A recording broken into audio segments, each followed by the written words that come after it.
Defined by its chaos, inhumanity, and barbarity, World War II is remembered as the single most devastating war in human history.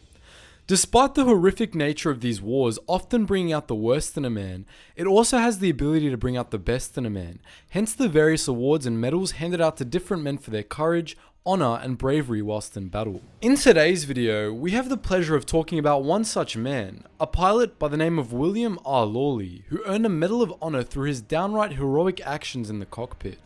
Joining the Air Force in 1942, Lawley proved to be an extremely competent pilot, and by February of 1944 was serving as a first lieutenant in the 364th Bomb Squadron, a component of the 305th Bomb Group. By that time, of course, flying bombing missions over an increasingly desperate Germany was no easy task, and the casualty rates for these bombers were eerily high.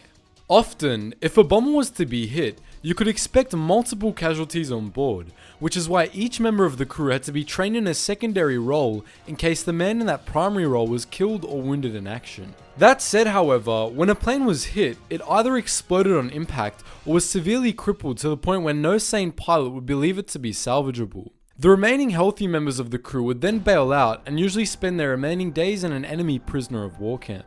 William R. Lawley, however, was no sane pilot. On one fateful day on the 20th of February 1944, Lawley and his crew were looking like there would be yet another tragic statistic of the war, after their formation was brutally attacked by Nazi fighter pilots coming seemingly from all directions. Although the formation tried to stick together like a herd of buffalo trying to discourage a lion, Lawley and his crew were unlucky enough to be hit by the tracer bullets gracefully whizzing out of a horde of Nazi Focke-Wulf 190 fighter planes. These tracer bullets ripped through one of Lawley's wings, and to make a bad problem even worse, almost immediately after, a flak explosion destroyed one of the engines and rendered the plane to an extremely weakened state. But hey, at least the crew was still healthy, right? Wrong. Shortly after, a 20mm high explosive autocannon shell burst through the front of the window of the plane, exploding in the cockpit. Everything went black. Lawley's adrenaline woke him up a mere few seconds later, and he immediately realized he had a shattered arm, his co-pilot was dead, and he had blood pouring out of his face due to the glass shattering. He also noticed that the plane was in a steep dive, and he and the rest of the crew would die if he didn't correct it.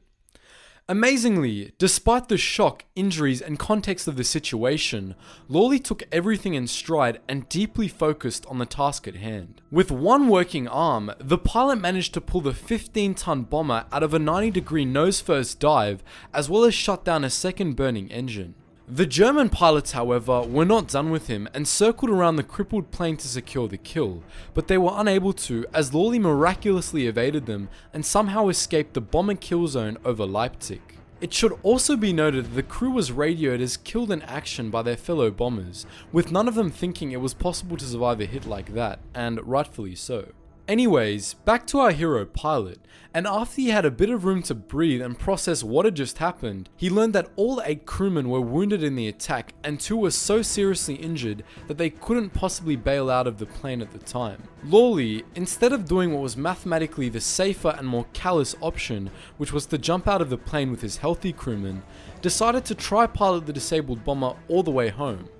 Nobody jumped out. Their dangers from enemy fighters were not yet over, and after being picked up on radar by a squadron of Messerschmitt fighter planes, Lawley somehow, with his left hand, managed to dodge and evade the enemy planes until he made it deeper into Allied territory and the planes dispersed. Realizing he had lost a lot of fuel in the encounter, he opted for an emergency landing, and after reaching the English Channel against all odds, he received landing permissions from a Canadian fighter base on the English coast. Just when you thought it couldn't get any worse for Lawley and his men, when he hit the button to deploy the landing gear, it refused to work, and so Lawley was forced to attempt a belly landing on a grass airfield the size of a football field.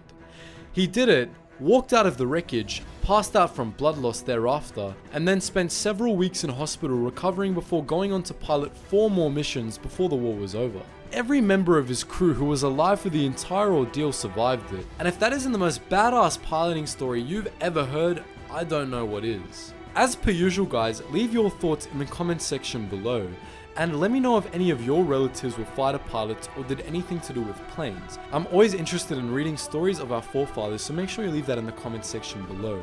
And just before you go guys, it would mean a great deal to me if you checked out my Patreon and considered donating, considering the current demonetization environment of YouTube and how this channel doesn't make much money, so it honestly relies on a lot of your guys' patronage to survive. So if you do check that out and you do decide to donate, I'd be extremely appreciative guys. Anyways, as per usual, thank you for watching and I hope you learned something new.